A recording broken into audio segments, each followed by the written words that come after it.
Aurélien va jamais trouver la panne. Ah, ça marche pas! Aujourd'hui, on a 15 minutes pour réparer un PC chacun. C'est le challenge qu'on va se lancer et j'espère qu'on va y arriver. Ouais, je suis chaud, je vais plier les pins de ta carte mère, moi, tu vas voir. Ah non, on avait dit pas les mères. Hein. Ah, peut-être la carte père alors. Salut à tous et bienvenue dans On n'est pas des Yankees. Réparer un PC, c'est pas forcément simple et les problèmes, ça arrive. Vous recevez votre nouveau PC et il marche pas. Aujourd'hui, on va simplement s'occuper de résoudre les problèmes hardware matériels. Comme vous l'avez compris, on a 15 minutes. Aurélien a saboté mon PC, j'ai saboté son PC et on est vraiment sur des pannes hyper courantes avec quelques petites complications. Ah, c'est bien salaud comme ça. Oh, je suis vraiment un bâtard, hein, vraiment. Il va galérer là. Dans le coin droit, on a le PC que j'ai saboté par moi-même. On a un Core i5 10400F, on a une GTX 1650 et 16 Go de RAM. C'est pas ouf quoi. T'as quoi toi? Alors moi ici j'ai une grosse machine, j'ai un PC Asus TUF Full AMD avec 5700X, la carte graphique RX 6700 XT, 16 Go de RAM comme toi, et le boîtier un peu plus grand, mais j'ai un water cooling. Hein. Toi ton petit ventirad il va chauffer. Alors moi j'ai une petite anecdote avec Mathis. Au tout début quand il avait son premier PC, il y a 4 ans, sa RAM était déclipsée. Il a été voir un informaticien qui lui a facturé 150 €. 150 € pour une RAM déclipsée. C'est pas Yankee ça. C'est pas Yankee, pas du tout, vraiment pas. Bonne chance Aurélien, parce que j'y ai pas été doucement. Bah c'est toi qui vas avoir besoin de chance, parce que là, je t'ai réservé des bonnes petites surprises. On verra qui va gagner. Allez, c'est parti, 3, 2, 1, let's go. T'es prêt? Ah non, pas maintenant. C'est parti. Mais non, pas maintenant, je dois mettre l'écran. Bah vas-y, hein. Perds pas de temps. Là, je branche le PC. Il fonctionnera pas. Comment ça, il fonctionnera pas? Ah, Est-ce qu'il y a un HDMI dans le PC du supermarché? Et oui. t'as déjà perdu 1 minute là, allez. Ah, j'espère qu'il démarre, j'ai envie de jouer à Fortnite. Allez, mon bichon. Non, ce serait trop facile. T'as un tournevis en main, il va falloir s'en servir là. Oh non. T'as déjà perdu 2 minutes là. Allez. Il n'y a même pas de bouton on-off. Bon, déjà, on va enlever le courant parce que j'ai pas envie de me prendre une décharge. C'est très important parce que si le PC est encore sous tension, vous pouvez faire des problèmes. Ah, tu veux pas que je me prenne une décharge? Ouais, non, ce serait pas cool. Ah, J'ai t'es pas envie gentil de te quand même. tuer. Alors, allez. On enlève la petite plaque. Il te reste 12 minutes. Il y avait qu'une barrette. Oui, avec une barre. C'est vraiment de la merde. Oui. Bon, elle est déclipsée. Ça me fait penser à Mathis, ça. Appuyez bien sur votre RAM. Sinon, c'est moins 150 €. T'en perds du temps là, vite. Ici, c'est vraiment important d'isoler chaque composant pour résoudre le problème. Donc la RAM, pour moi, c'est bon. Qu'est-ce qu'il nous reste? Alors, carte graphique. Qu'est-ce qu'il nous a fait avec la carte graphique? Elle est bien fixée. Il n'y a pas de câble dans la carte. Il n'y a pas de souci au niveau de la carte graphique. Il ferait mieux de vérifier que peut-être tout va bien avec. Il y a des trucs qui traînent à côté par exemple. Mais là, il n'y a pas de câble dans la carte graphique. Ah, dans le ventilateur? Oui. Ah oui, ça, c'est vrai qu'il faut faire attention. Isoler vos ventilateurs, ça peut faire du bruit et casser les pales. Maintenant, je vais vérifier que les câbles sont bien branchés jusqu'au bout et bien enfoncés. Il suffit qu'ils soient un peu déclipsés et le PC s'allume pas. Alors, le câble CPU en haut, il est bien enfoncé. Le câble 24 pins était pas bien branché. Donc là, je le repousse, on entend le petit clip, c'est que c'est bon. Bon, je vais essayer de le rallumer là, pour moi tout est bon. Ouh, j'ai du RGB déjà. J'ai une petite lumière, c'est bon signe. Regardez-moi ça. Et c'est parti, je peux enfin jouer à Fortnite. Oh, il a démarré.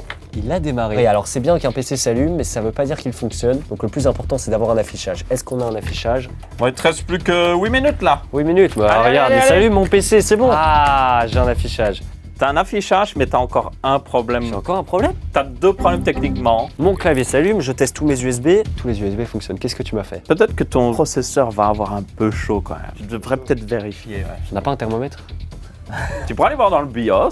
Ça affiche la température peut-être. Qu'est-ce qu'il m'a fait encore celui-là? Ah, je suis dedans. Ici, pour détecter la panne d'Aurélien, parce que je la vois pas de manière visuelle, je dois accéder dans le BIOS. Le BIOS, c'est le logiciel qui est intégré à la carte mère. Donc tous les paramètres qu'on va retrouver et on va pouvoir voir des températures. Ici, on a 74 degrés au niveau du processeur. 75, ça ne fait que monter, regardez-moi ça. Ah, c'est pas bon ça. C'est un peu trop, qu'est-ce que tu m'as fait là? Bah je sais pas, il y a peut-être un problème avec le En ventirad. sachant qu'on joue pas à Fortnite, on est au repos. Alors un processeur au repos, on a plus ou moins combien? À 40, voire 50 grand maximum. 79 degrés. Ouais, c'est pour se chauffer l'hiver, hein, ça marche bien. 80. T'as fait comment? Bah, tu ferais mieux de vérifier peut-être le ventirad, non? Mais le ventirad tourne. Tu l'as dévissé. Oh mon cochon. T'as dévissé le ventirad. Oh, combien il te reste de temps? Oh, 3 minutes 30. Pour fixer un ventirad. Tu ferais mieux de le débrancher peut-être avant de mettre un tournevis là-dedans. Donc vérifiez bien que votre ventirad ou votre système de refroidissement est bien fixé. Donc en fait, vous avez le processeur, vous avez le ventirad par-dessus et vous avez une pâte thermique au milieu. Mais si le ventirad est un petit peu soulevé, comme je l'ai fait ici, la pâte thermique ne réussit pas à transférer la chaleur dans le ventirad et c'est là que vous avez une surchauffe. C'est bon, tu y arrives? Mais je pense qu'on est bon, on Faut mieux réessaye. te dépêcher là. 2 minutes 45, allez. Essaye, remets la prise. Allez, c'est parti. 50 degrés, mais on a divisé presque par 2 les degrés, c'est magnifique. Mais là, tu vois, il monte pas. Il reste à 54, Il est donc stable. c'est bon. Après, peut-être que tu devrais vérifier l'ordre de boot. Un accident est si vite arrivé. Dans la partie boot, ça démarre sur le bon disque dur, le petit SSD. La RAM est bien détectée, on a 8 Go de RAM ici, on est bon. Et le boot priority est bien sur Windows. C'est parti, je lance. You win. Globalement, comment est-ce que j'ai réussi à réparer le PC qu'Aurélien m'a saboté? La première chose que je regarde, c'est au niveau de la RAM, et là j'avais simplement à la reclipser, donc super facile. Le deuxième petit souci a été au niveau des câbles, surtout le câble 24 pins. Donc là j'avais simplement à l'enfoncer bien au fond de la carte mère pour qu'il y ait la connexion en fait. Pour ce qui est de la carte graphique, elle était bien enfoncée et tout, mais il y avait un câble qui était dans les pales de ventilateur. Pour le coup, je l'ai pas aperçu, mais c'est vrai qu'en jeu, on allait l'entendre quoi. Oui, on aurait entendu un grrrr. Genre ça aurait frotté contre le câble, ça fait un bruit pas possible. Pour le dernier des soucis, c'était le ventirad. Alors là, j'ai rien capté, j'avais même pas vu qu'il était dévissé. Vérifier que tout soit vissé, que ce soit pour le ventirad ou pour le reste des composants. Et vérifier les températures, que ce soit la température du CPU ou de votre carte graphique. Que la puissance du cube soit avec moi. Allez Aurélien, c'est parti. Dieu de la redstone, donne-moi l'énergie. Ça, c'est parti, fuck. Et il est pas léger celui-là. Oh la vache. Oh, il y a la vitre en verre en plus. Déjà 10 secondes. Mais moi, j'ai pas besoin de tournevis pour l'ouvrir. Il faut que je mette la vitre à un endroit sécurisé, là. J'évite les accidents de verre quand même. Je suis gentil. Je vais même pas essayer de le brancher parce que je sais qu'il va pas démarrer. Donc moi, je vais regarder les câbles électriques. C'est toujours un classique. Le 24 pins, il est mal branché, je le vois déjà. Ah ouais? Ça, c'est le vrai 24 pins. Il alimente toute la carte mère ainsi que la RAM par exemple. Donc il est très clairement mal branché, hein, ça se voit. Donc il faut le brancher jusqu'à quand il fasse un clips. Clic. Câbles d'alimentation processeur, c'est eux qui sont là-haut. Ils sont branchés. Je les pousse, ça ne fait rien. La carte graphique. Ah. J'ai remarqué un truc. C'est ton PC? Qu'est-ce qui se passe? Je vois les contacts dorés de la carte graphique, donc c'est-à-dire qu'elle n'est pas correctement dans le slot. Et ça arrive assez souvent avec le transport par exemple quand vous achetez un PC qui est déjà monté. Même s'il y a toujours les petites vis pour la carte graphique s'est déslotée au niveau du slot PCI Express et votre PC ne s'allumera pas. Ça se voit ici, les deux vis sont bien mises et pourtant, donc elle tient, hein, elle n'est pas mise correctement dans le slot. Donc si je la pousse, maintenant elle est dans le slot. Ça a l'air d'être bon. Il te reste 8 minutes Aurélien. Ah, what? Déjà? Je vais retirer l'autre panel latéral parce que je pense que je dois aller voir un peu derrière ce que tu as fait. La différence qu'on a avec le PC de précédent, c'est qu'on a une alimentation qui est modulaire, c'est-à-dire qu'on va avoir le bloc d'alim et puis les câbles et il faudra mettre chaque câble dans l'alimentation. Si on oublie de mettre le câble ou qu'on se trompe de câble, le PC ne fonctionnera pas. Lui, il y avait tout à l'avant. Moi, il y a une partie arrière. Il y a des câbles qui sont cachés ici. Et justement, les câbles d'alimentation, je pense que tu as été débranché quelque chose.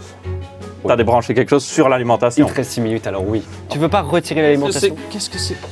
Ah, t'es sérieux? En plus, il planque le tournevis là. Je vais dévisser derrière. 6 minutes. Alors, l'alimentation est pratiquement enlevée. Ah, on peut enlever la plaque avant. Oh, c'est encore plus ça que je n'imaginais. Ça va, Mais 6 combien de minutes. vis? T'as le câble là pour. J'ai vérifié les câbles. Maintenant, je vérifie s'ils sont bien branchés dans l'alimentation, vu que c'est une alimentation modulaire.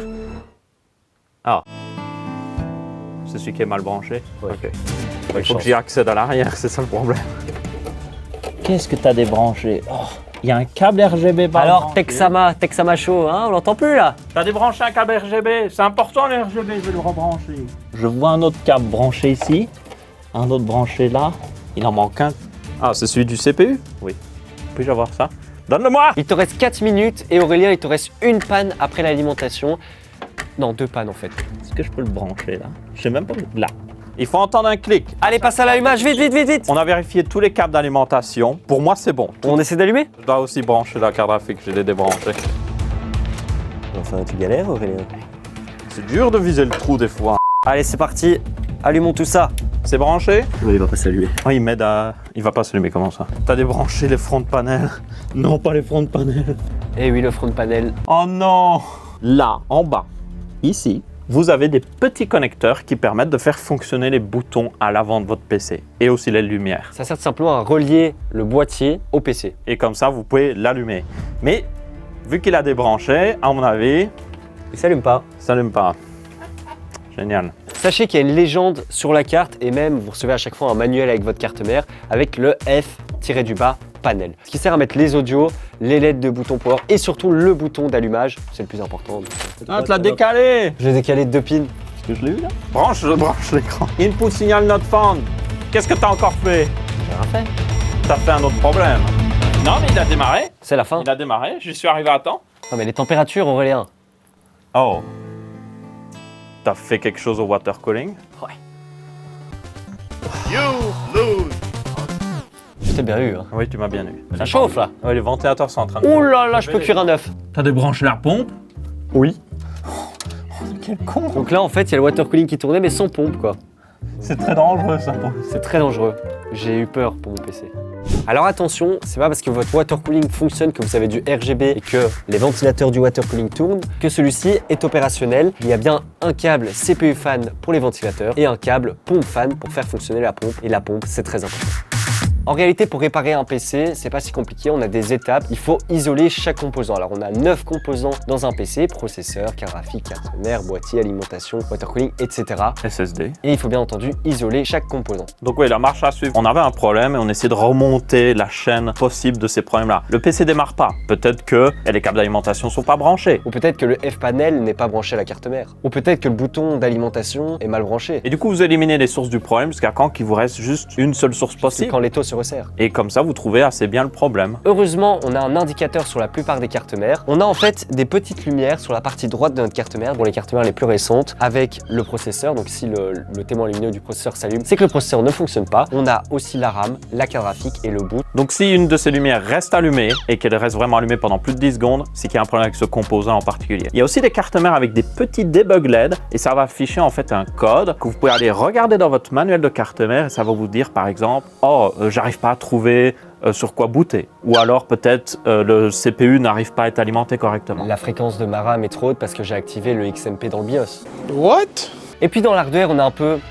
la solution ultime à tous nos problèmes, le BIOS et le clear du BIOS. Le BIOS, c'est un micro-logiciel et parfois on va faire des paramètres, on peut faire des mauvaises manipulations dans le BIOS. Il suffit simplement de le reset et pour la plupart des cas, ça fonctionne et ça relance le PC. Pour le reset, vous aurez soit un bouton derrière la carte mère, sur les cartes mères un peu plus haut de gamme, ou sinon, il y a deux petits pins que vous trouverez dans le manuel de votre carte mère que vous avez juste besoin de faire passer un courant entre les deux. Donc vous mettez par exemple le bout de votre tournevis pendant une dizaine de secondes et après vous le retirez et ce sera bon, il sera reset. Ou sinon, vous enlevez la petite pile ronde qu'on retrouve sur la carte mère. Et si le problème persiste, Aurélien, si le PC ne démarre toujours pas, on fait comment? Alors là, vous aurez besoin certainement d'un expert, voire sur des forums en ligne si quelqu'un peut vous aider. Et si le problème est plus compliqué, mais que vous savez à peu près d'où ça vient, il faudra peut-être faire appel au service après-vente. Parce que oui, chaque produit est garanti légalement au minimum 2 ans. Donc n'hésitez pas à faire jouer la garantie. On fera un autre challenge de 15 minutes sur la partie software et logiciel. Si vous avez aimé cette vidéo, n'hésitez pas à mettre le petit pouce bleu et à vous abonner à RTBF parce que c'est pas fini, on continue. Vous pouvez aussi laisser un commentaire sur peut-être des suggestions de vidéos qu'on pourrait faire. Au moins maintenant, vous savez comment diagnostiquer un PC et vous ferez plus avoir. Ouais, ne finissez pas comme Mathis, il faut vraiment pas. 150 € quand même. Ouais, il a vraiment payé C'est sûr qu'il a payé 150 €. C'est pas Yankee. C'est incroyable ça.